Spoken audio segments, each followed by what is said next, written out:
Magandang tanghali po. Oras na para sa maiinit na balita. Hustisya ang sigaw ng pamilya ng 17 taong gulang na babae na binaril at napatay habang bumibili lamang ng pagkain sa Maynila.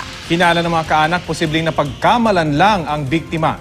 Balita hatid ni Cecil Villarosa. Sa kopya ng CCTV footage na ito na nakuha ng mga kaanak ng biktima, kita na bumibili ng pagkain ng 17 taong gulang na dalagitang si Ronaldine Hamon malapit sa kanilang bahay sa Tondo, Maynila noong linggo ng madaling araw. Maliban kay Ronaldine, may iba pang residente na bumibili din. Ilang sandali pa, nilapitan siya ng isang armadong lalaki at tinutukan ng baril. Matapos siyang tutukan, umalis sa armadong lalaki. Pero ilang sandali, bumalik din at biglang pinagbabaril ang biktima. Si Ronaldine, pinaglalamayan na ngayon sa isang kapilya sa Tondo. Kwento ng kanyang mga kaanak, nang unang lapitan ng suspect ang biktima ay may tinanong itong pangalan. Kutob nila na paghinalaan ng salarin na si Ronaldine ang kanilang hinahanap.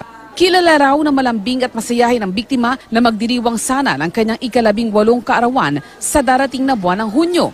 Simple nga lang daw ang wish ni Ronaldine ang makapagdiwang ng kanyang debut at gumaling mula sa sakit na tuberculosis. Pinag-iipunan na po yun, nagtitinda nga po yun.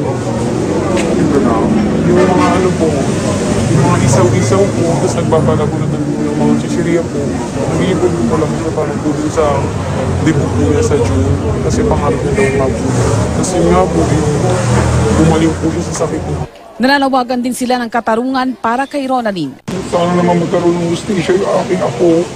Nakalaban, walang kasalanan. Hinahanap na rin ng mga pulis ang salarin.